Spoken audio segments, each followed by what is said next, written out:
Okay. Good afternoon, everyone. Hi, welcome. Welcome to Rio Grande Center for Spiritual Living. I'm Gil William Olmsted. I'm the spiritual director here, and it's my honor and privilege to welcome all of the wonderful authors for Authors Out Loud. Are you excited? All right. All right. So I think we have a for us here. Just a couple things. So you know, we do have an emergency if something were to happen. Behind that wall are bathrooms, so you got to know that. And if you have any questions, please ask. We're happy that you're here. And I would like to start off finding my thing on here that I'm supposed to say. There it is. Okay. So we have 5 authors total, and we have Lynn, who's going to be our moderator.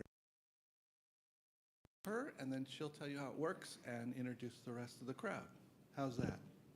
So my understanding is that Lynn recently released her 5th novel this March. She had a book of short stories, The Lost Archive, which was a gold medalist in the Midwest Independent Publishers Awards in 2024. Her 3rd novel, The Day After Death, was named a Lambda Literary Award finalist. She's taught performance studies and writing at the University of Texas at Austin. You've been busy. And then she moved to Albuquerque. She's performed and directed the work of famous women in history, such as Gertrude Stein and Edith Wharton. So she has an essay on generative writing coming out this fall in Poets and Writers. Now, this is one of my favorites. She's co-publisher of Bosque Press, and she co-hosts the podcast The Unruly Muse. That sounds dangerous.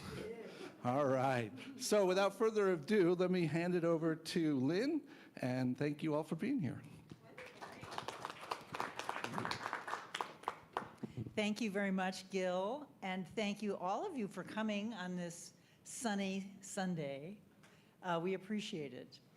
The way we're going to proceed is I will introduce our panelists, our writers. And actually, why don't I introduce you in the order you're reading? Or just not, should I just start here? Whatever. I'll just start here. Okay. So the way we're going to do this is all 5 of us will do a shortish reading. And then I will ask each person a question. And Minrose will ask me a question. And then we can open it up to the audience for comments and questions. And if you don't have any, which I can't imagine, we'll just talk among ourselves. Okay. All right. So directly to my left is Dr. P.J. Cedillo, who's an associate professor for the Special Gifted Education Department at NMHU. He is a suicidologist. Why can't I talk today? Let me start over. He is a suicidologist and researches risk and resiliency for gifted LGBTQ plus persons. He is published in numerous peer-reviewed journals, book chapters, and in 2024, won Best Book in Arizona, New Mexico for his children's book, Embraced or Excluded, Fact and Fiction of Famous LGBTQ Persons, banned in. There's probably quite a few of those, yeah. His current book is titled If These T-Shirts Could Talk, 50 Years of GLBTQ Plus Pride in Albuquerque, 1976 to 2026.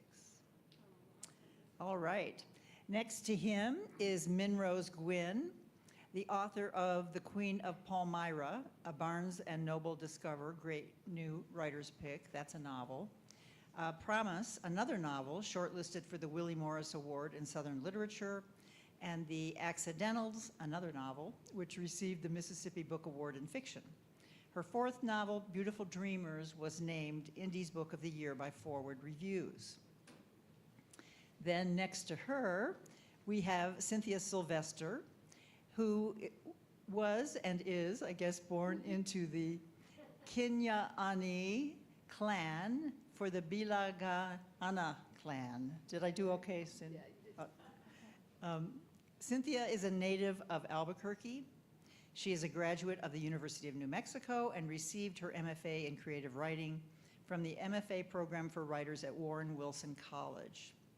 Sylvester's debut book, The Half-White Album, published by the University of New Mexico Press, won Best LGBTQ+ Book in the New Mexico-Arizona Book Awards, and was chosen in 2025 to represent New Mexico at the National Book Festival. Her stories and poems are in various periodicals, including Prairie Schooner, Poetry Magazine, and many others. Next to her is Jen C. Brown, who takes a down-to-earth look at life and the fictional characters she creates. Her debut novel, A Right Fine Life, won the New Mexico Press Women's Communications Contest, and Light in the Dark Forest, released in November 25, placed second.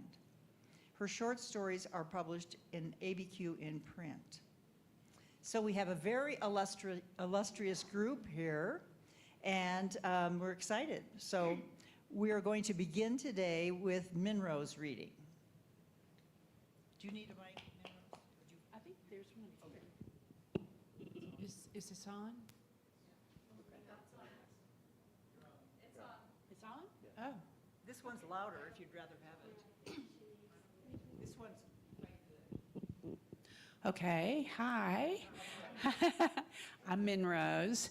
And first of all, I just want to thank the center for having us all. This is wonderful. And specifically Carol Marsh back there, way back there in the corner, who publicized it and organized this.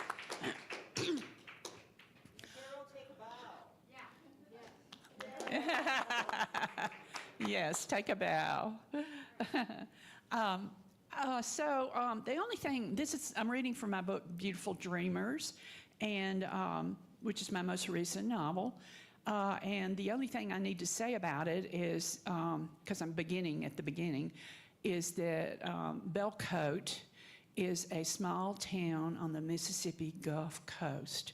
It's 50 miles from New Orleans, and it's based on the real town, Bay St. Louis, Mississippi. Certain stories are willful children. They run in circles without rhyme or reason. They are fierce and wild in their desires, wanting the future as much as the present. Suffice it to say that in the beginning, there were three of us, my father, my mother, and myself. And then, without warning, there were two. In the late summer of 1953, when we returned to Belcote, my mother had reached the dismal old age of 31. She was sad and mad and lately divorced. My father, a decorated Air Force turned spy, having flown off into the wild blue yonder of a French woman's arms. The frog hussy, my mother called her. His desertion of us had soured her on MEN, so much so that she spelled the word rather than uttered it as if it were a curse or referred to some unnameable body part. There were, in fact, only 3 members of the opposite sex she could tolerate. My grandfather, the lawyer, who pursued my father across the Atlantic Ocean and returned with a settlement that supported me in the rousing amount of $50 a month. Dr. Milton Campbell of Colorado Springs, California, who'd ushered me into the world, a baby born blue and missing 2 fingers on my left hand, the tiny hand itself as withered and twisted as an old grapevine. And finally, my mother's favorite, her childhood friend, Mac McFadden. Mac, my mother explained to me, was an unusual human male. Now we would simply call Mac McFadden gay, one of the countless gay men who flourished in small Mississippi communities. Back then, he was referred to as being light in the wingtips, a fairy or a flit or worse, though actually the locals at Belcote didn't talk much about Mac, preferring instead to observe him and roll their eyes. There was, in fact, something magically buoyant about Mac in his heyday.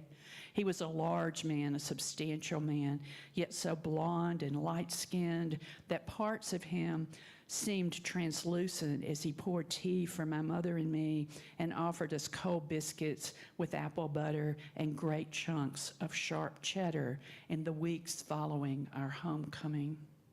He lived in a sprawling house with floor-to-ceiling windows and 20-foot ceilings where sunlight splashed the splintery pine floors and shone through the vegetation outside to make leafy patterns against the whitewashed walls. Mac was brilliant, my mother said, a physicist by training, a Harvard PhD. He'd been stationed by the Pentagon during the war, ferrying top secret equations, many his own, back and forth between Los Alamos National Labs in New Mexico and the Pentagon. Afterward, when the war turned cold, Hiroshima and Nagasaki weighed heavily on his conscience, and he returned to Belcote and went to work for Ingalls Shipbuilding, which built nuclear-powered submarines. This eased his conscience only minimally, and in 1951 he quit, just 2 years before he would have been fired anyway, given that Eisenhower would soon sign Executive Order 10,450 that prohibited those practicing sexual perversion from working for the government or its defense contractors. Fortunately for Mac, art was his second love after physics. This was as it should be, he was fond of saying, the two being obverse reflections of each other. An art gallery in his Mississippi Gulf Coast hometown seemed just the ticket, and if not redemptive, at least relatively harmless. Some of this information I learned from Mac himself. Ever since I was little, his letters, addressed in a bold, almost indecipherable script, had followed my mother from pillar to post like a pack of playful puppies. Depending on where we were currently living, she stashed them in different places, which became more challenging as time went on, given their growing abundance in our shrinking domiciles. At the El Camino Motor Hotel in Albuquerque, New Mexico, where we lived for the better part of a year in room 37, she situated them on sheets of newspaper and stowed them under the bed alongside the upturned remains of dead roaches. She told me never to touch her Mac letters, as she called them, but of course I did. They were full of news about his parties. Papa's old moth-eaten kilt was a big hit last night. And hometown people I didn't know, especially local boys who died in the war. The letters always closed with an earnest entreaty to hasten home. My mother wrote Mac back. She spent what I considered an inordinate amount of time on her letters to him, posting one every Monday morning, refusing to do another thing on Sunday until she had accomplished that task. She was secretive about these letters, scribbling like a madwoman, her non-writing hand shielding the pages from my prying eyes.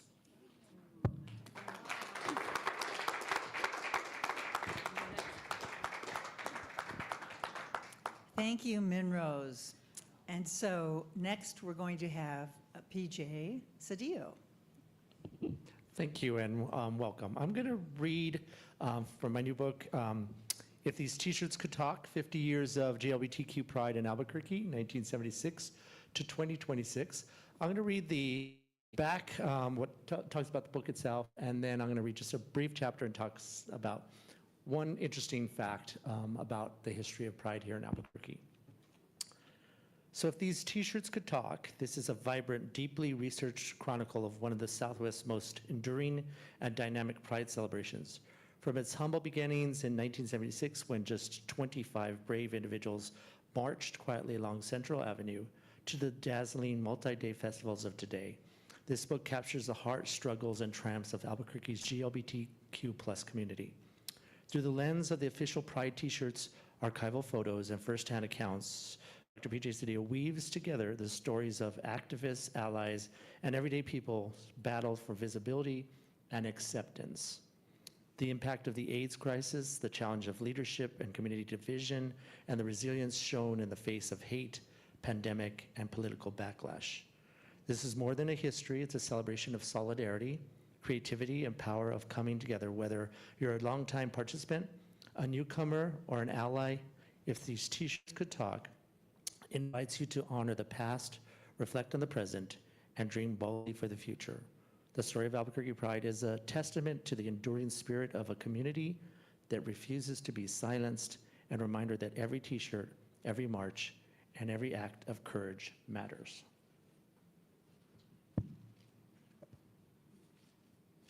I'm gonna read you the last chapter. Chapter 21, Albuquerque Pride 2076, 50 years later. So what does the future hold for Albuquerque Pride 50 years from now? The year would be 2076. Hopefully human beings will undergo a transformation that will infuse technology that assists us to become more unified. No longer will there be a separation between heterosexuals, cisgenders, or anyone who's different via sexual orientation or gender identity. The acronym GLBTQI will no longer be in existence, as all humans are now labeled transformative heterosexuals. Albuquerque Pride, 80 years later, will become the cultural event like Hispanic Heritage Days or African American History Month, remembering those GLBTQ plus brave individuals who were trailblazers. The struggles and perseverance will become a part of a social studies and civic lesson for most curriculums in the public school systems in New Mexico. In the month of June, all Albuquerqueans will have the day off the second Saturday in June to celebrate the Albuquerque Stonewallian Day of Remembrance. The 2076 Albuquerque Pride theme will look back to 2016 and do something similar, but will have 80 days of Pride events. Albuquerque Pride will also take on similar wording that was selected by Interpride, the theme in 2016, Solidarity Through Pride. The theme would be transformed and proclaimed as, "We have solidified through pride. One can only hope." Now, I want to just, I brought some t-shirts here. The oldest one is from 1981, but this one here in particular, I don't know if you could, this is from 1985. Now, interesting enough, very difficult year. AIDS epidemic had hit New Mexico. We were very much, came here in 1981 from California to die with his family. And in 1984, we had 4 known cases. However, we were very much prepared for what was going to occur here in the state. Tony Anaya, the governor, had enacted legislation for non-discrimination for people with HIV and AIDS. And also, we had an NAS, New Mexico people living with AIDS. We had a lot of things in place. And sad thing is that I was, in the 80s, I was going through a funeral probably once a week. It was that bad here in Albuquerque. And for me to be a gay male, almost 60, and I'm HIV negative is extremely rare. Most of my men my age are gone. They're no longer here. And I bring this up, but this is in the book, and people ask me why I use GLBT, the G first before the L. The reasoning is because before the AIDS epidemic, all organizations were GLB. Because of what happened, specifically because of the AIDS pandemic, is that the lesbian community, because lesbian gays did not get along at all in the 70s or 80s. Lots of complete differences, but the lesbian community took care of our community. They nurtured our community. And for that, we honor our lesbian sisters by putting the L before the G. And so it's important to recognize, I go back with GLBT because I'm an advocate from the past, but most organizations in the past, like in San Francisco or in New York City, they still use the G. So, and one last little kind of funny little note. One year in 1983, the theme, they tried to get the gays and lesbians to be one. The theme was lesbian pride. Yes, pretty bad. There's one comic strip in Out magazine that they had a lesbian sitting. It's the end of the parade, and a lesbian and a gay guy are sitting on the sidewalk, and the lesbian says, "I guess we can agree on one thing," and the gay guy says, "Yes, we both hate the word lesbian."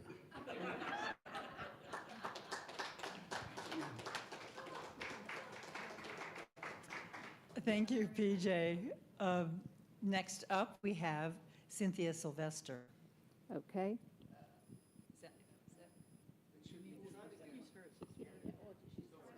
That's okay. Thank you. I'm going to be reading from my book, The Half White Album, and it's a collection of fiction, nonfiction, and poetry, so I'll read a short fiction. In every chapter, there's epitaphs from different artists, poets, and so in this one, there is an epitaph from Leslie Marmon Silko.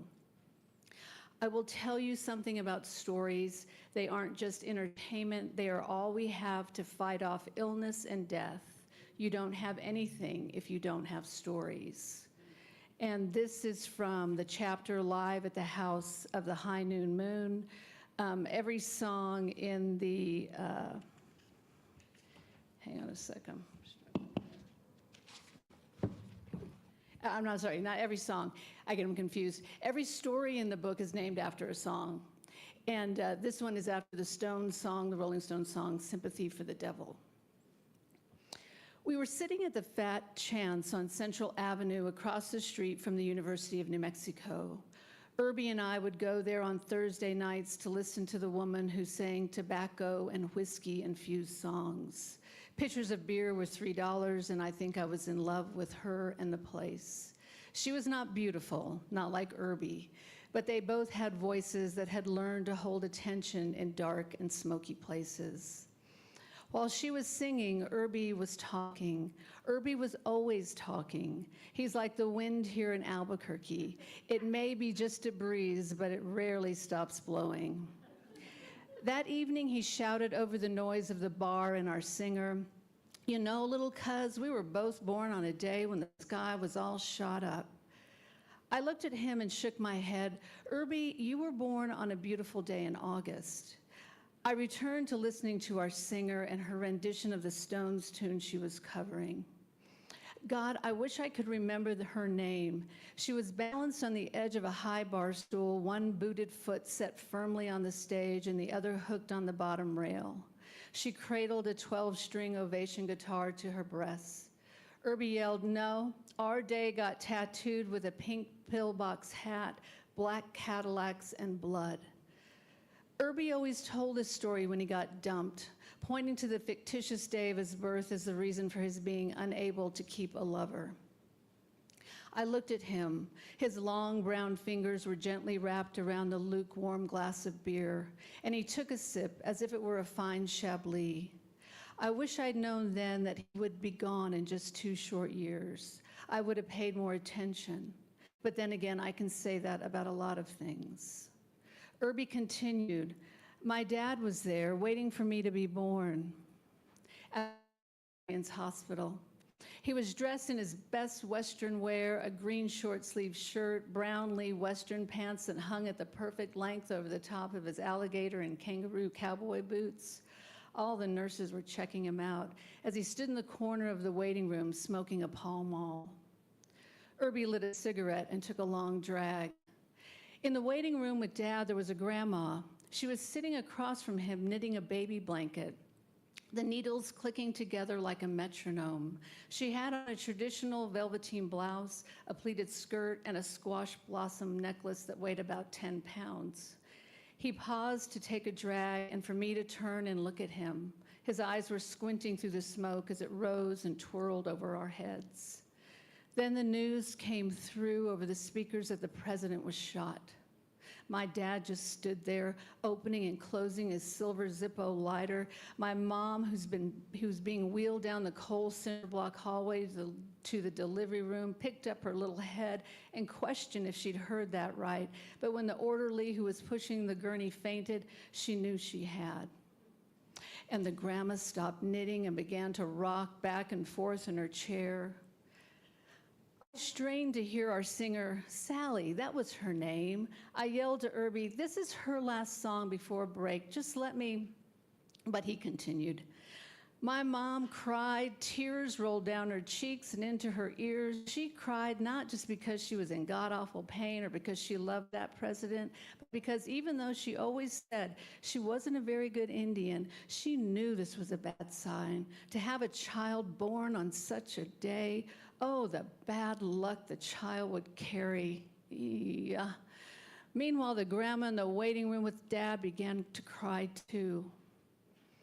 The people in the bar got up and started dancing, obscuring Sally from my view, so I turned all the way around in my booth and scowled at Herbie. Did she cry loudly? I asked him, even though I knew the story by heart. It was, after all, my birth story, embellished through the years by Irby and his broken hearts. Oh, little cuz, that shooting opened a floodgate in her, and you know that doesn't happen too often to us Indians. Which wasn't true. Irby cried at the drop of a hat. I took a sip of beer and asked him, what did your dad do? He stood there, speechless, as still as a cowboy watching his last sunset, wishing he could have a beer. But he lit another cigarette instead and looked out the dusty window into the parking lot. Then Irby pretended to be speechless, and we both gazed into our nearly empty beer glasses as if they were crystal balls. Inside was a grassy knoll and a dead lawn, hazy footage of a presidential parade and a family vacation, a child saluting a casket being pulled by horses, and horses fast approaching with riders that carried guns and blankets warmed with fever. We heard children laughing as they played kick the can, and a lonely person crying. Sally was coming to the end of her song and strumming hard, breaking 6 of her 12 strings. The dancers were dancing like it was the last round at the all-Indian powwow. I finished my beer and asked, as if I didn't know, and then what happened? Irby took a long drag off his cigarette and blew smoke up and over my head, and we smiled at one another. He had a piece of tobacco stuck between his 2 front teeth. The grandma stopped rocking in her chair and her knitting fell to the floor. Then she looked up through the ceiling, through the orthopedic and geriatric wards, through blue sky and on into the heavens. Irby and I looked up with her, through the dingy ceiling of the Fat Chance Bar and Grill, through the stars we could see and the wormholes we couldn't, and we all cried. Why couldn't it have been Eisenhower? It's not often you get Eisenhower into 2 stories in one.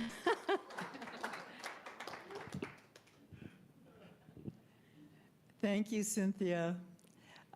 Next, we will have Jen C. Brown, and back goes this. And thank you, Lynn. I brought 2 books with me today. I hope to be able to mention a little bit for both of them, so buckle up. I'm going to read real fast.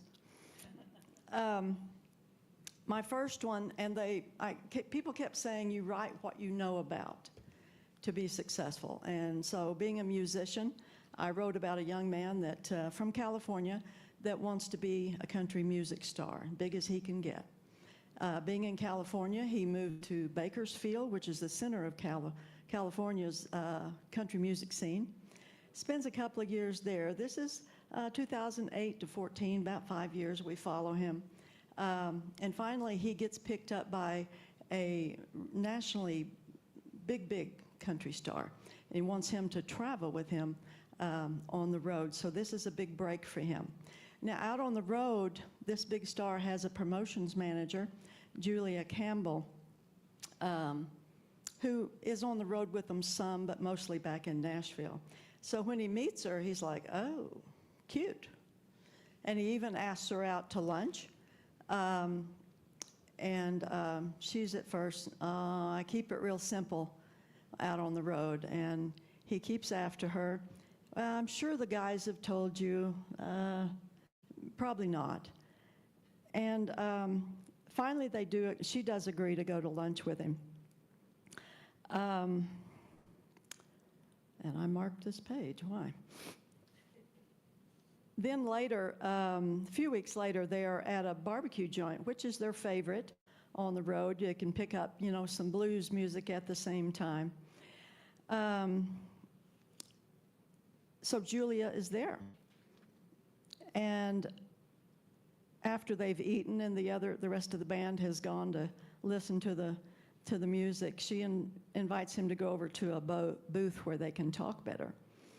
And she's actually picked up some apartment booklets for him so that when he gets to Nashville, he'll be ready to start his search. A girl's got to eat. See you later, Rookie. Oh, I mean Randy. She kept calling him Rookie, and he hated that. So at the booth, we can talk easier here. How have you been? Fine. Now I got sick in Atlanta. Boy, I hope that never happens again. It will, she said, in a matter-of-fact way. Welcome to the road, Randy. You had enough of it yet? She ordered tea for them both. Heck no, it sure is harder than I imagined, though. There's only a month left before we hit Nashville. I'll make it. Oh, and you think Nashville is going to be easier? You've never made a CD there. You talk about work, and Aaron is a perfectionist. Aaron's the artist that he's working with. Late nights and a lot of pizzas are in your future, young man. Shoot, I told you I've never even been to Nashville. I'm not sure if Aaron's going to keep me around anyway. He hasn't said anything. By now, Aaron doesn't keep slackers or untalented around, and so she agrees to talk to Aaron about this young man, named Randy, by the way. Hey, that's great. Thanks, Julia. How's things back home? Oh, we had to have the cat Loretta put down. At 15, she had been a good one, but that's life, I guess. Thank heavens I was there when it happened. Marcia was a mess. She stopped, her face flushed, waiting to see if he'd picked up on the clue. Your roomie, Marcia? He kept his eyes on his tumbler of tea. Yeah, you might say that. I mean, listen, Julia. He met her eyes. I always figured you had someone special, and this isn't the first time you've mentioned her. I'm pretty sharp at 2 and 2. She focused on her hands around the cold glass. I did? Oh, man, I'm getting sloppy. He leaned toward her. No, you're getting comfortable with me, and I like that. Your friendship means a lot.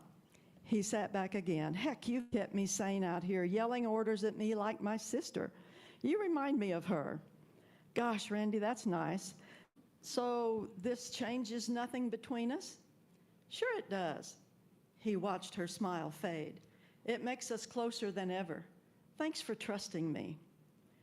Her face beamed with relief, then took on a serious look. Look, you understand, well, trust is crucial. Deep down, I think most of the guys know, and for sure Aaron. But there are some in the business I have to walk on eggshells around because I work in an environment that is still very much a good old boys, Bible Belt kind of network. All I care about is you're good at your job and a good friend. And she and her partner, Marcia, become his best friends in Nashville. They do everything together. The hardships, the good stuff and the bad, they were always there for him.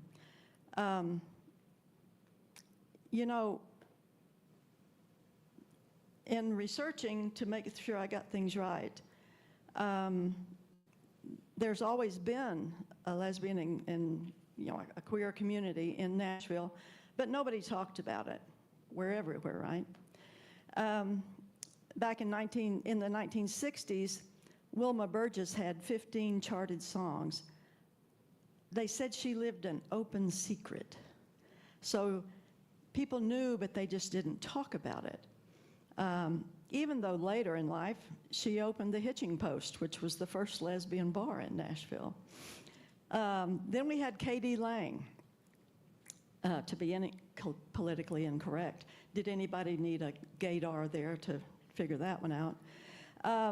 But in 1992, she came out officially in The Advocate and then left the genre after being shunned by country radio. Shelley Wright in 2010 was all over the news. She was the first female, the big star. that came out after a suicide thoughts. She sat at home with a gun in her mouth one night and the next day decided, I'm not doing this, and she came out officially. 25, she was kind of celebrating her 15 years in a magazine article, and she said that still in those upper levels, record labels, songwriting companies, and so on and so forth, it was still kind of tough. There was a very negative there. In 2014, Ty Herndon, the first male that's recognized as having come out in Nashville, and he actually took Shelley Wright as a mentor, and she encouraged him, and he put an album about his, in 2016, put out an album about his difficulties in Nashville, having come out as gay. For those fans of the TV show Nashville, the character Will Hutchins, they say was based on Ty Herndon. We go to today where there are so many, Brandi Carlile maybe being the most famous, and she actually came out to friends and family at 15, but officially in print in 2015, and she just can't be stopped. She's out there. Her wife even performs with her sometimes. But today the list is so large. I'll just mention J.T. Osborne, Brandi Clark, Brooke Eden, Lily Rose, Orville Peck, even though, interestingly enough, he still performs with a mask on. Background, one of the top songwriters and producers in Nashville, Shane McAnally. Why include that in the book? People, maybe family, friends, people I don't even know. Why do you have to put those people in that book? Well, their story needs to be told, and I had a platform, so I did so. My other book, and he is successful. He does make it. Little spoiler alert there. I won't tell you about all the ups and downs in between, but he does make it. But the tagline to the book is, "Can the road to a dream take you home again?" Because he misses his family, his home. How can he have it all? So that's the twist in the book. My other book is Light in the Dark Forest. Ava Hardy, a Tulsa Herald newspaper reporter, is kind of fed up. She keeps getting passed over, whatever. She takes a sabbatical to the mountains of southeast Oklahoma, and yes, there are mountains in Oklahoma. I'm from there. And also she can finish writing her second novel. So folks, it's a novel within a novel. You read along and you're reading what I'm writing, and then suddenly you see what she wrote about. One of the people that she meets on this mountain is a gentleman that is a former police officer, but more importantly, he is from the Desert Storm era and is suffering from PTSD. So she studies and studies, and people around her offer to share stories with her. I'm going to read a little bit from that one.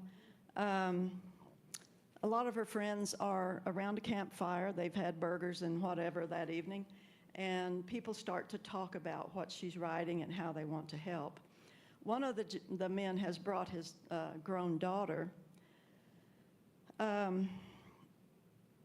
Jennifer took her place again and let out a sigh, hands gripping the chair arms. "What would you like to know?" Ava's heart stuck in her throat, and she wished for her notebook. Well, things like how it was for his child to deal with the way it was. How was it? He was my dad. Like any other little girl, I followed him everywhere, the ballpark, fishing, movies, and him enduring our little tea parties. Then there were those times a different man came home from work. There was yelling and throwing things. I hid in my closet more times than I can remember. And she goes on a little bit more. A friend is Gerald. Now, he's a Choctaw native, which is their national headquarters is in that area. Gerald added his story. My mom had 6 of us kids and raised most alone. When I came back, I was a handful a while and a lot of alcohol and drug abuse before I saw the light. She was tough while supportive, but finally told me to get help or get out of her house. A nervous gasp ran through the campfire. You see, in the old days, before the white man led Choctaws, and some say forced, to Christianity, we followed a special ritual when someone died. Some still do.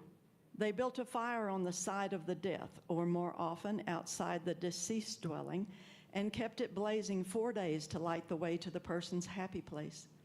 This was also a time of grieving for close family members to begin their psychological process of dealing with the loss. I came home one night to see her sitting at such a fire. The boy she raised and sent off to war was dead to her. A silence fell over the group. Ava wiped a tear from her cheek. Your mother knew you'd get the message. Gerald grinned. She knew tossing my baseball card collection into the flames would wake me up. He led the group in laughter. The next day, I drove out to the VA center, and they helped me so much. Now, as some of you know, I'm studying to go back and help others. The murmurs of, great, fine man, Gerald, and way to go ran through the night air. Ava pressed on. You all mentioned violence after returning. Can anyone take me through one of those times? Marvin volunteered. I know for me, I didn't remember much after it happened. Like Jennifer said, another man was in the house. It was like watching things as they transpired, not recognizing the beast. My wife dealt with so much and had to protect our daughter. I don't blame her for leaving. Gerald shared more. Mom said the same thing. It was like a devil inside the man before her. She could stand her ground, but was afraid for the other kids. There were voices filling my head with crap and taking over.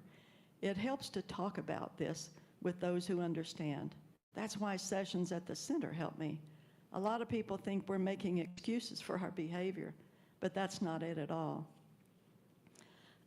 And it's not everything that the book's about, but the PTSD in there is so important. I do have an advisory in the front of the book for those that might find some scenes difficult, but a lot of different ideas and tropes going on here, including a murder investigation. So it's wide-reaching.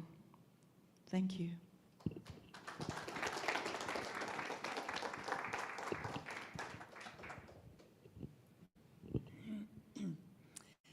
Thank you, Jency.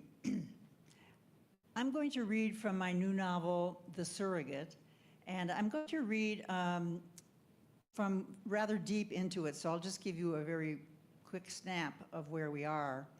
When the novel opens, Alex, who is a bisexual psychologist, 30 years old, loses her beloved cousin Rolf in a tragic car accident. Later, a young man, Nathaniel, comes into the close-knit family's life and into hers, as she had recently broken up with her long-term girlfriend after Rolf died. The whole family is very devastated about Rolf's death during this whole beginning period. Later, she has a memory about Rolf. I thought I'd lost Rolf once before. When I was 18, I'd stopped by my aunt and uncle's house in the middle of the afternoon. Uncle Theo and I had made a date to go for a walk, but I'd arrived early and he wasn't back yet. I rang the bell and then knocked. When no one answered, I took the spare key from its hiding place under a raven sculpture near the door and let myself in. I thought I'd just sit in the living room and wait until he came back, as I had many times before. I took a book out of my backpack and started to read.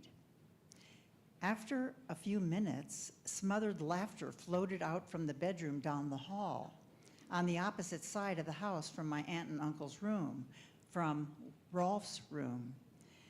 Barely daring to breathe, I slid my book back into the backpack, slung it over my shoulder, and tiptoed to the front door and reached for the knob. Just then, Rolf and a male friend ran into the room, wearing nothing but towels knotted around their waists. Rolf's fine hair flew as he reached out laughing. "Jeff, come here." Rolf's 15-year-old body was lean, his shoulders broad, his upper arms sinewy. He caught Jeff by the hand and drew him close until their naked chests touched. Their skin was smooth and unmarked, Jeff's slightly darker than Rolf's. Rolf kissed him. "Let's go back to my room." Just then, he looked up and saw me at the door. "Alex." He stood absolutely still. Then he took Jeff's hand again. "We were just having a shower." His fair skin blushed, but his voice stayed level. Jeff's dark hair, thick and shiny, was brush cut. His eyes darted from Rolf to me. I think I'll go get dressed." He disappeared down the hallway.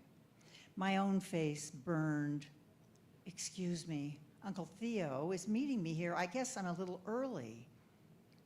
Rolf stared at the floor, tightened the towel around his waist. Then he cocked his head to one side. "It's okay, though. I wanted to tell you about Jeff anyway." He gave me a searching look, and then he smiled. "I didn't mean to keep a secret from you." "I should have waited outside, but you're right, it's okay." He nodded and hurried back down the hall, his bare feet skimming the tile, making no sound. In a moment, I heard laughter again. I grasped the doorknob and opened the door just enough to slide out, shutting it silently behind me. I sat on the single step outside the front door, heart hammering. Why was I shocked? I'd known Rolf was gay. He and I had talked about sex before. I'd confessed to being conflicted about my sexuality, and he'd confided that he had feelings for boys. But now, seeing Rolf with a specific person, with Jeff, jealousy flooded through my body. I felt strangely rejected. A voice inside me clamored, "But Rolf is mine." I looked around. No one was around. I held the backpack to my chest like a shield. I'd always felt physically connected to Rolf. Maybe that was it. Seeing him with his boyfriend pierced me. I leaned over, feeling a sharp pain in my side, as if a part of myself had been sliced away. Though Rolf was his own person, he did not belong to me. I'd always assumed we had an unbreakable connection. We did. But there were limits I'd preferred not to see. Close friends as well as family, Rolf and I shared details of our romantic lives over the years, all the while remaining fiercely loyal to each other. I didn't know how to explain to Nathaniel how I'd struggled after Rolf died. He had been my familiar. I wondered what it meant that I had loved my cousin, a young man who loved men. He was unattainable, perhaps. I could love him easily and fully. It struck me from that moment 13 years ago. I'd been certain no boy or man could ever compare with Rolf. Alex then goes to see her therapist, Alice, to discuss this memory that she'd had. A small clock on Alice's desk ticked softly, the beats much slower than those of my heart.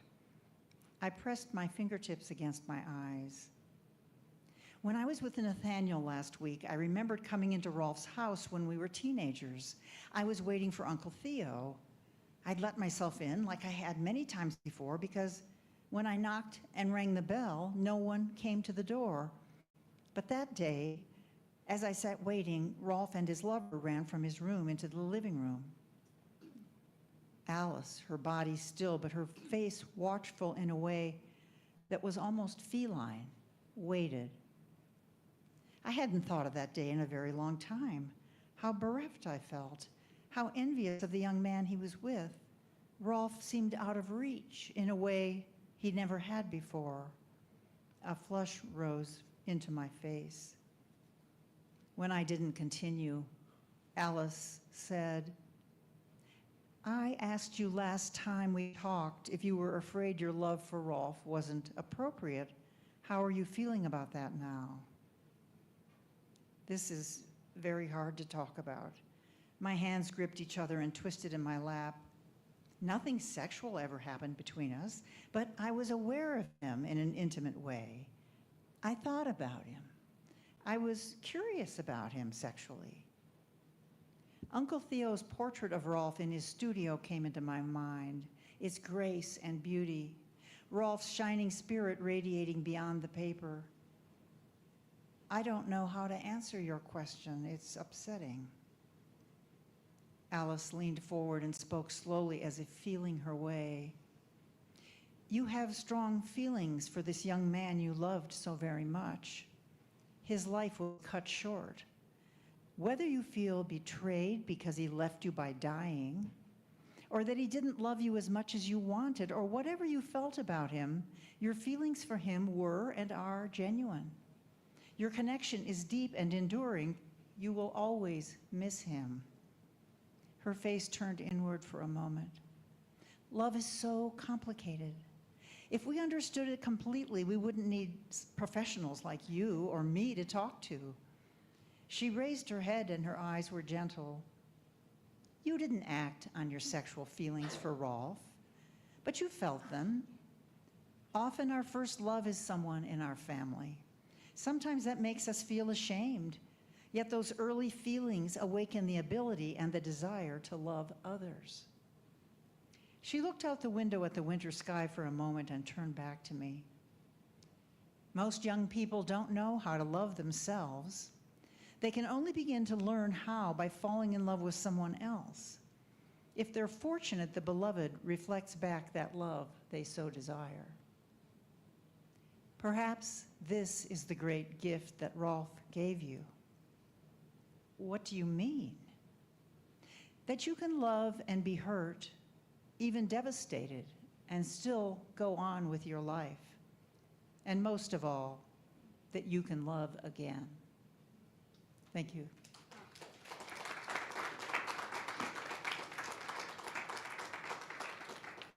Thank you. Okay, now we're going to go to the question phase, and we're going to start with Minrose Gwynn. Why did you choose to set Beautiful Dreamers in the 1950s? I was just going to start talking. I've always found the 1950s to be, and early 60s to be a really interesting time. In Mississippi and the South in general, in particular, a lot was going on. We think of the civil rights movement as starting in the early 60s, but actually black servicemen were coming back from fighting the Nazis in Europe, and we're looking around and saying at the Jim Crow society, the very, very, very rigidly segregated society, and saying, this looks a lot like, Nazis are in operation here. And so this is, a kind of important time. A couple of things happened right at the middle of the 1950s. In 1955, does anybody know what they are? Television. Well, yeah, true. 14-year-old Emmett Till was brutally murdered in Mississippi, in Money, Mississippi. And then over in Alabama, at the same time, within a few months, Rosa Parks refused to give up her seat. And so these were very important times in the South, and they were roiling, the racial issues. And the second reason is, the second thing I want to say is what you have here, Joe McCarthy up in Washington holding the hearings, and you have all this homophobia that is circulating along with the Cold War fear of communists. And this is the rationale by which Eisenhower wrote the executive order 10,450, is that homosexuals, quote unquote, who were in the government could be very easily blackmailed by the communists because they could be outed, you know. And so many people were resigning from the federal government and so forth and so on. So what you have is this kind of mix of homophobia, fear of communists, and segregation going on. And it wasn't just the South that was segregated. The North was segregated in many ways also, but not so violently. And so I find it a very interesting period in which to set a novel. And the other thing I want to say, and I'll just quit then, is the three main characters in my novel: Mac McFadden, whom you met when I read, the narrator of the novel, whose name is Memory Feather, and her mother, whose name is Virginia Feather. And they end up living together and becoming a chosen family. It's a very odd, you know, to have a heterosexual woman and a gay man and a child living together. And so they're getting all sorts of external pressure from the outside. Also, Mac is very active in the civil rights actions, including a big weigh-in in Biloxi, that several of them that occurred in 1960. The novel goes into the early 60s. And so they're having enormous pressures from others because of their familial situation. And also everybody, as I said, knows that Mac is gay. But they withstand those, and they become very strong as a family. But what happens in the novel, and this is the crucial plot, is that a very charismatic and but also predatorial man comes in and makes Mac fall in love with him. And this is an internal pressure that shatters everything that the family has. And I won't say any more than that. The end. Well, I think it was perfect to set that novel in the 50s, because after World War II, everybody came home and they wanted to make babies and live in a certain kind of house, and the wife wasn't supposed to work, and the whole heterosexual thing was really it. So the 50s was incredibly restrictive. So that was a good move, I think. Okay, PJ, what got you so interested in researching and writing about Pride in Albuquerque? Actually, I was president of Albuquerque Pride for 21 years, which is a long time. I actually produce Los Ranchos Pride now in the village of Los Ranchos. Been doing that for 15 years. And I founded, I worked with Santa Fe Pride for years, but helped start Gallup Pride and Taos Pride. And worked a little bit with some advice for the first ever Rio Rancho Pride. So how did I get involved? So in 1989, I was hiding behind a building at Yale Park, my first Pride event, and afraid to come out. And I went home to my apartment, and I sort of had a meltdown and realized that, God made me this way, and everything's going to be okay. And I changed my name from Paul James, very Catholic, to PJ. And that very next day, I went to Common Bond, which was the local community center, and the organization that had finally incorporated and put on Pride events. I volunteered starting on Fridays for their game night, and within the next year, I was president of Common Bond. And so I've always felt that Pride is very important, especially with research that I've done, that it's so important that you reach that one person who's hiding and not ready to come out, that you kept them alive. That's what's the most important thing about Pride. And it's a coming out experience. You know, I'm coming out now, but when you're GLBTQ plus, you come out second by second, hour by hour, day by day, and you don't know whether it's the right time or not to say who you are, your authentic self, because your life could end at that moment. And I've always said that when you come out, it's a superpower.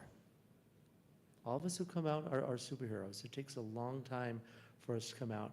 And it was time that, you know, this book came about because being president for many years, I had boxes and boxes of stuff. And so one year, my co-president the co-chair at that time, we had gender parity, which helped transition gays and lesbians getting together. But she said, why don't you put together some of the pieces that you have, the archival history, and put it in frames. And so that occurred, in 289 frames later. I did stop in 2010. It was easy for me to write the book because all the research was already there. I just had to find the stories. Writing 2016 to 2026 was very difficult because we're losing our history. You know, everything's on Facebook, digitized. You know, I say this, you know, everyone takes pictures, but this crashes and you don't put it on the cloud, you're not gonna have that history. It's gonna be lost. And so I was glad that I was able to do this, you know, just to count all of the struggles that this organization went through from 1976. You know, 25 individuals took that risk, you know, and 1977 there were 100 individuals. That increased to the 250 entries we had this year for the 50th anniversary, with close to about 20,000 people watching as spectators. So again, I know people have a problem with the corporate versus the march, but again, what I tell people again is the most important thing is that you make this event for that one person who you saved their life for that day. Yeah. Well, and we're living in such a time right now of erasure, of difference and pride, and we must have more pride to combat this. So it's a very good time to be doing what you're doing. Okay, Cynthia Sylvester, what has been the most meaningful gift writing has given you?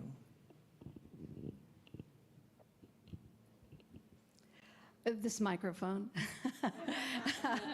No, well, yes and no, but honestly, you know, writing for me began really as why I read as a child, because reading was a way for me to see other worlds and to feel at peace. Sometimes when you don't feel at peace, whether it's because you're queer, whether it's because you're just a weird kid, books and stories allowed me to escape that and to be someplace else, even when seated in the middle of my brother and sister fighting, which is why they put me there, because I would just read and I could concentrate.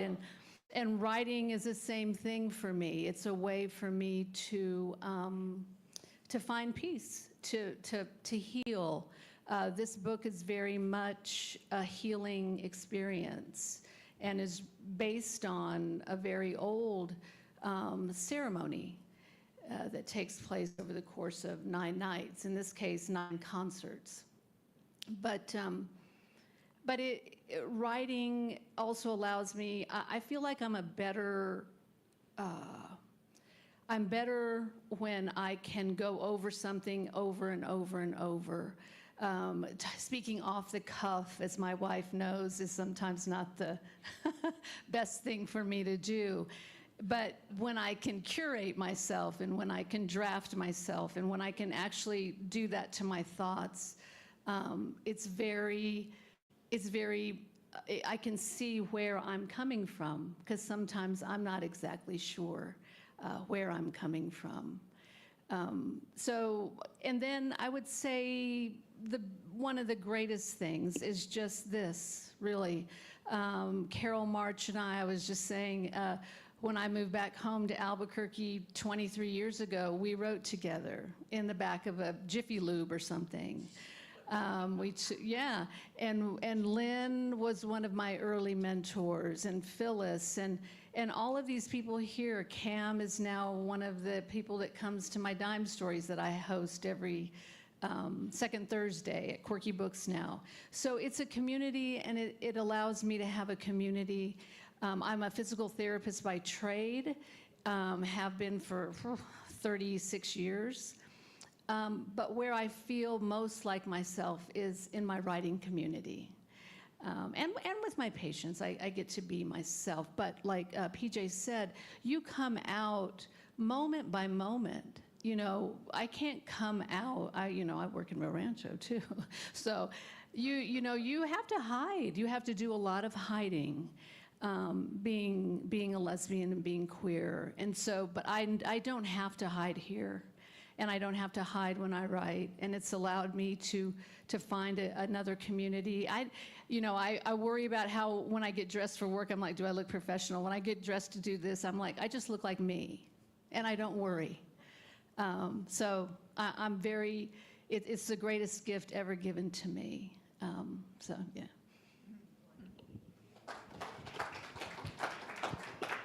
Yeah, thank you. Yeah, I think writing does allow us to explore who we are. And someone mentioned weird kids, I think you did.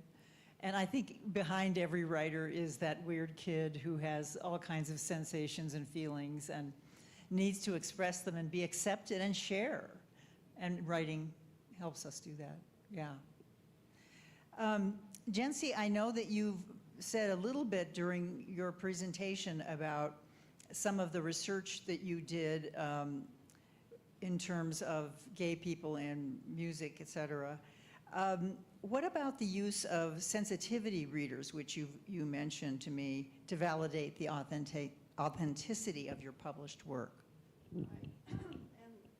And there was, if I can, now I can talk.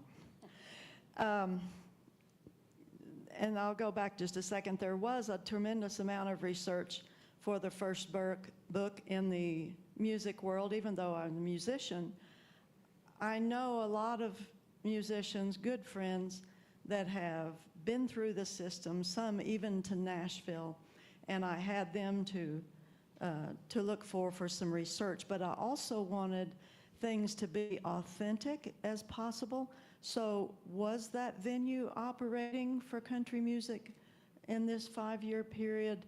Was that publishing house still open during that time? And so I did a lot of that research. My second book, having a couple of things in it that I wanted to be very careful and respectful about. Number one, the PTSD.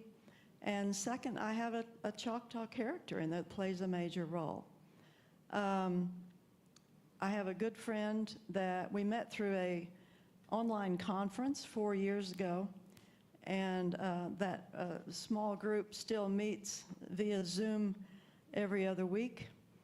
And she was Special Forces, Vietnam, and has a lot of difficulty still.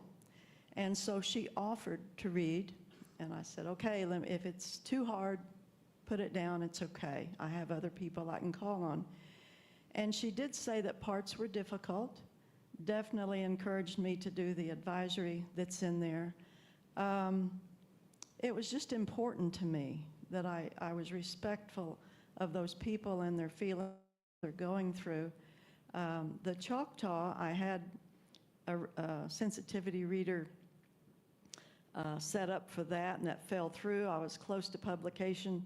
And so, I went to the internet, but I went to the Choctaw National website, and I was able to find the spiritual scene that he talked about with the death of someone and how they handled it. He invites our main character for dinner with his family, a feast, I got actual recipes so that I could name names, all from that website that I felt good about. I didn't use Wikipedia or anything like that. It just was very important to me to be respectful of those. And a sensitivity readers, if some of you haven't heard that, is someone that can truly understand, is experiencing the same things, has experienced the same things, comes from that culture, and make sure that you get it respectfully right.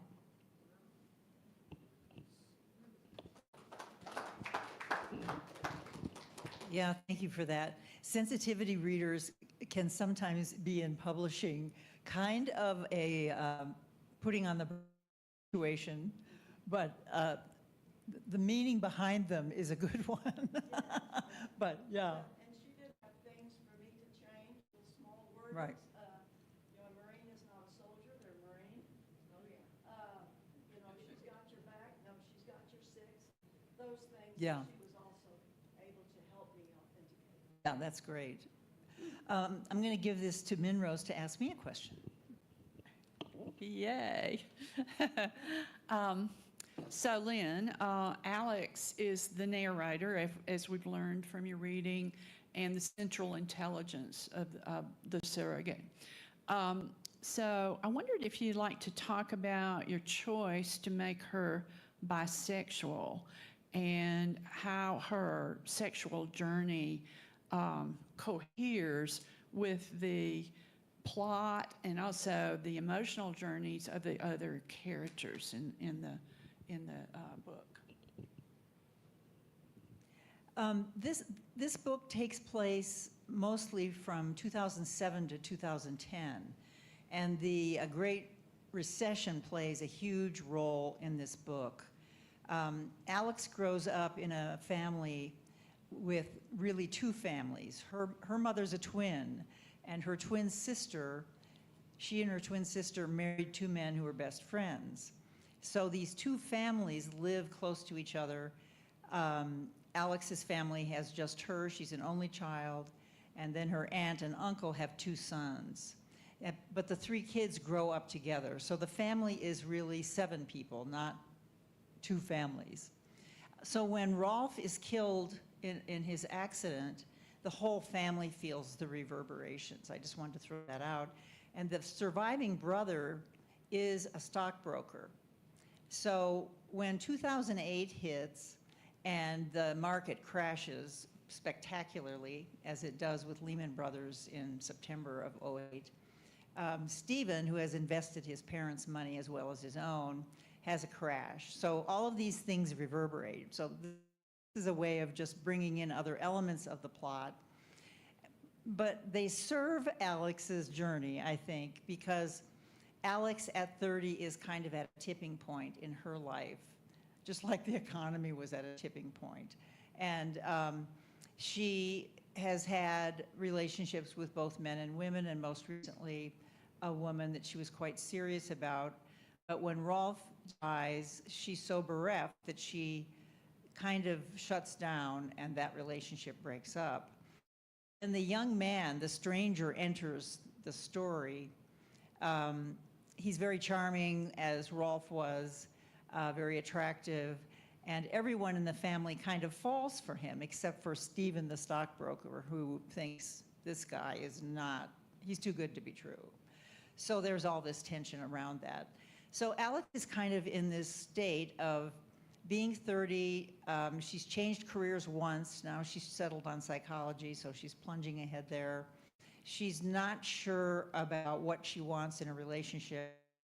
And then she has the first grief of her life, which is losing this very dear cousin who meant so much to her.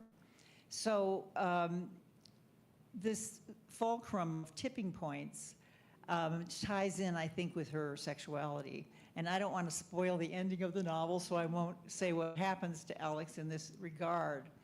But it really is a journey, and she gets involved with Nathaniel and really has to explore identity and trust issues. Her very best friend is in a long-term lesbian marriage, Emma, and then, of course, Rolf was gay all of his life. So she's kind of poised in the middle of all kinds of things. And that's how she came to me, is that she was the character who was kind of teetering. And one of the reasons I used the financial crisis as a backdrop is that that was such a symbol of loss at the time, because people were losing their jobs, their houses, they were wrecked. And so the family is wrecked because they've lost Rolf. This is going on in the major culture. So it all kind of tied together in sort of a, what is going to happen out of all of this? So that's all I'll say right now. It's you. Oh, it's just me now, okay.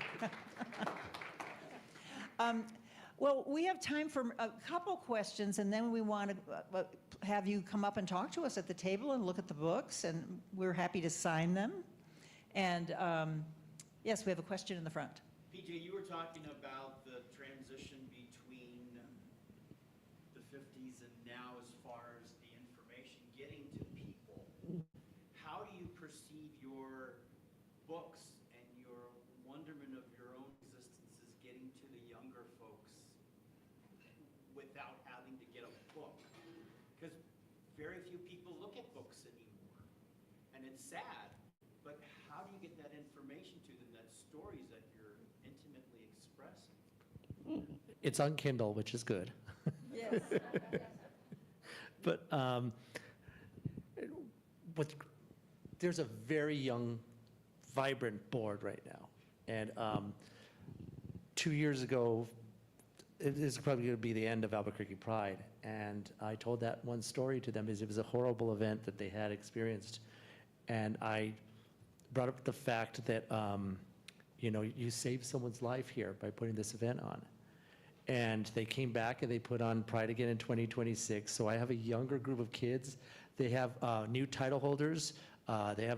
He's 15 years old. He's Mr. Youth Pride, New Mexico.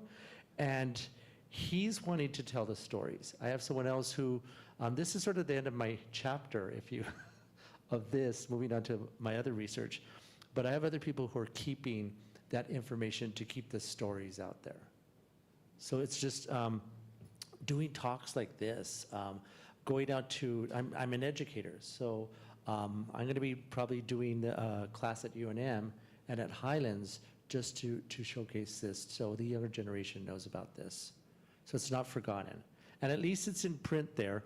And also what's good is that the archives, this is last year that they were shown, all of the 280 some panels are going to be taken apart, and they're going to be given to the Museum of New Mexico History. They're going to digitize them for future generations to look at and research. So all of this is going to be preserved for future generations. They have taken the book, and it's now part of the collection for the New Mexico History Museum. And so it's just moving forward. I do have someone who's taking on my place as an archivist to highlight everything, who's in her 30s. And so the book's going to continue. I'm going to give her actually rights to the book so that she can write the next chapters that come after. So this will be included for future generations. Very good, very good. Yes, a question right there. Sort of a statement too. In the late 90s, I did California AIDS Pride 3 years in a row. And initially, the Gay Lesbian Center in Los Angeles was male controlled.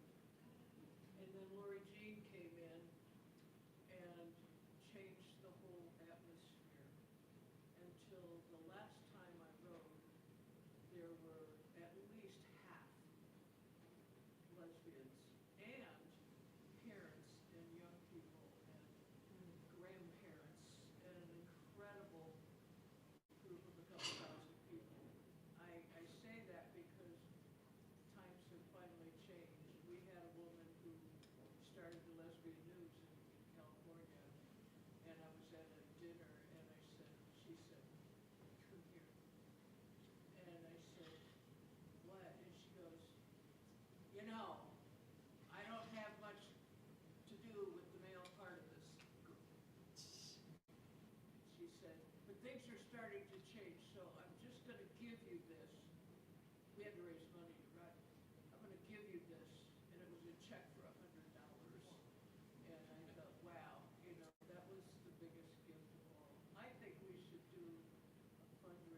similar in Mexico. And it's a thought you might want to think about. I mean, we raised $11 million a year, so it went to the San Francisco ACO Center and Los Angeles Center. And there's some possibilities here. Just wanted to say. Well, something that I'm working on, I'm also a female impersonator, and I put on this show.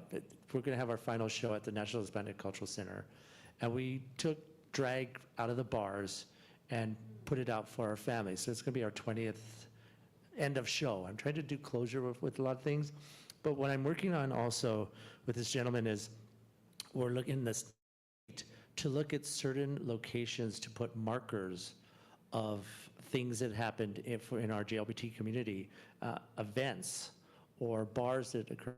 You know, just what, 3 store shops down was Corky's Bar, which was a lesbian bar. They didn't rarely let men into that bar, but there were events that were held there. MCCA, Metropolitan Community Church of Albuquerque, which is the oldest running organization, celebrated 50 years. They were housed in this building right here. So again, there's history that exists that we don't know about, but I was instrumental in 2010. Morningside Park was where a lot of the events ended, and there is an art sculpture there dedicated. We got it through the 1% for the Arts, but also from Mayor Martin Chavez, and there's a plaque there dedicated to the 25 individuals who marched in 1976. So go check it out. There's only 2 other memorials. One is outside Stonewall Inn in New York City, and the other one's on a wall outside of a building where the first LA Pride Parade started. So again, so check it out. Right here in Albuquerque, we have an art sculpture dedicated to our community. Great. Any other? Yes, in the back.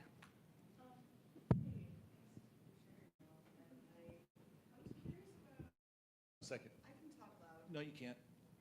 We can't hear you. Thank you. I'm curious, oh my God.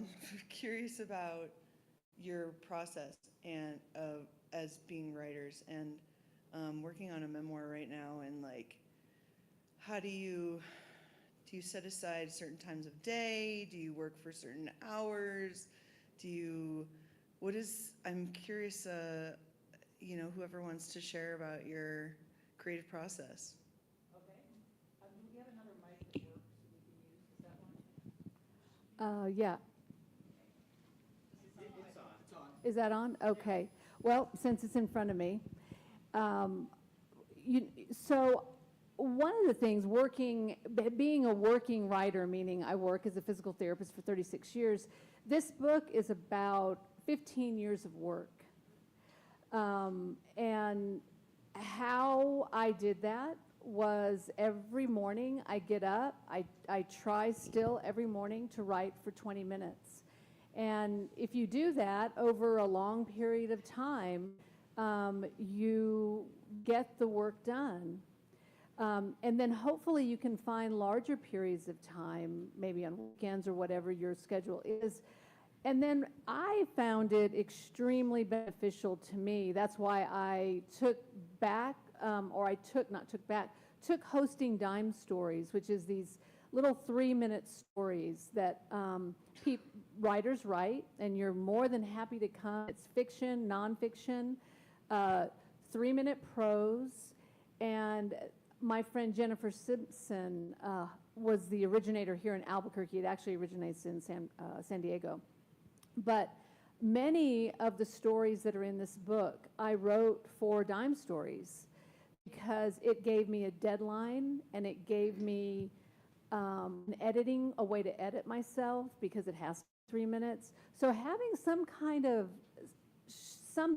that can help you, I think, not just take more than just not just your writing, but take your 20 minutes and be able to kind of put it together, I think is really important. And then on top of it, without Dime Stories, I wouldn't have met this person and that person and this person and that person and had a community of writers, which is really, truly one of the best things about writing, other than getting to hopefully have one person, like PJ said, or more, millions preferably, enjoy your work and hear you and resonate with you. But yeah, so just come, talk to me afterwards. And also, I came to it, she's still working. I didn't really officially start writing until retirement, so I've got a little more time. But I'm better in the morning, and I'm going to say 1 in the morning to about noon, because 1 o'clock I may wake up and, oh, this scene. Don't wait until later in the day thinking you'll get it done. I get up and go do that. That's me. And then also about the, like the dime stories, to find a group. Find that one person that you can write with. Find a writing group. And I know there's a number in the city. Southwest Writers is a group that is now hooking people up. They're finding you a group to write with. That was very important to me. And I now have settled in with that one person that has been very instrumental helping me here. That person that can tell me, hey, that paragraph stinks. And we walk out of there friends still. So. Just keep passing it down. Minrose. Oh, I love that question. I think that writers are, you know, we're all individuals. For me, a lot of writers will approach a work of fiction, and I can just speak for that, with a plan and charts and graphs and plans and what this chapter's going to do and how it's going to end and everything like that. I'm much more of an inductive thinker, and so while that's fun, and what I do is I wait for the characters to kind of take shape. Then when they have their own personalities and their own lives, they will help me push the novel forward. But the hardest part for me is plot and deciding what's going to happen next and next and next and next. And that is the time when my work habits have to get very, very rigid. Like, I'm going to write 2 hours every day. And when I was teaching, it was like, I'm going to start writing. I would generally have Tuesday, Thursday classes. I was very lucky. And I would start writing and thinking about it on Thursday night. And then I would just push until Monday, when I had to start preparing for classes again. But, and then when I get to the revision stage, I can be more relaxed with myself because I know where the novel went. So that's my little weirdness. I can't believe I'm going to say this, but first of all, as a professor, I have to do writing, no matter for my job. So I always have to do some current research and put some papers out in academic journals. But what I do, I can't believe I'm going to say this, but I teach primarily in the evening, but I usually have Thursdays and Fridays off where I don't teach. And so what I do is I have an edible, and I have a rum and Coke, a rum and Diet Coke, and I write. And when I can't write anymore, I stop. And so that just keeps me going. That way I can just rest and think about, and then go back and see what I wrote. So I can't believe I said that, but. It's legal, absolutely. I am kind of like Minrose in that I wait for my characters to tell me where they want to go. But something that's really helped me is working with generative writing for decades, where I work with a group of people and we all do prompts together and we all write for like 15 minutes and then we share our writing. We say what's good about it, and then we write again for another 15 minutes. I mean, every story in my book of stories, The Lost Archive, began in this generative writing group, every single one. And then I would go back to them in my own writing time and refine them, finish them, et cetera. So I think free writing and writing from prompts is very useful in pushing yourself forward. The other thing is, like Minrose and PJ, I was teaching for a long time. And so I sometimes used the 20-minute method. Sometimes all I had was 20 minutes a day or maybe an hour a day to write. But, and I impressed this on my students who wanted to write. You can write a lot if you keep it up, even if it's not a long time. I mean, most people think, oh, if I don't have 4 hours, I'm not going to even bother. But no, I mean, use what you have, and then when you have a little more time, you can write more. But the beauty of writing briefly, if rather than nothing, is that you are constantly cultivating that story and your craft and your practice in your mind, so that when you do sit down, you're not starting with a slump. You did something the day before. You have something to start with. And PJ, you mentioned reading over things. And I mean, revising what you've written prior is a great way to jump back into the pool.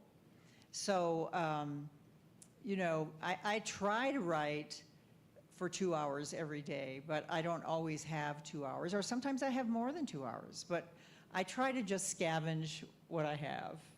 And it seems to work. It accumulates over the years. Okay, I think that's everybody on process.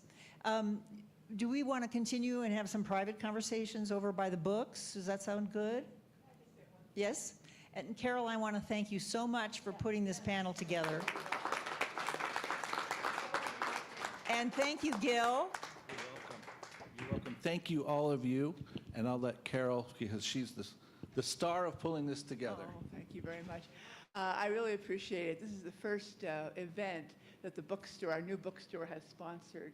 And I'm really so excited that all of you folks were able to come and participate. And we had such a relevant discussion. And I have another relevant thing. We're having an art show for LGBTQ artists in the fall. And if anybody's interested, the submission date is going to be August 7th. And the work will hang for about six or 7 weeks until the middle of November. So if you are an artist yourself, or if you know any artists, they don't have to be famous, they don't have to be in other galleries. We're just interested in exposing people who would like to have their art out there in the world.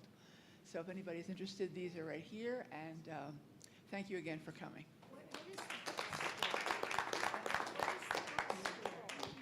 The bookstore is called the Quantum Portal. It's a tiny bookstore where imagination takes flight. So it's right over there in there. Also, there's a display of books and stuff there. And we have snacks. We have snacks. Yeah, So there's snacks and there's people to talk to.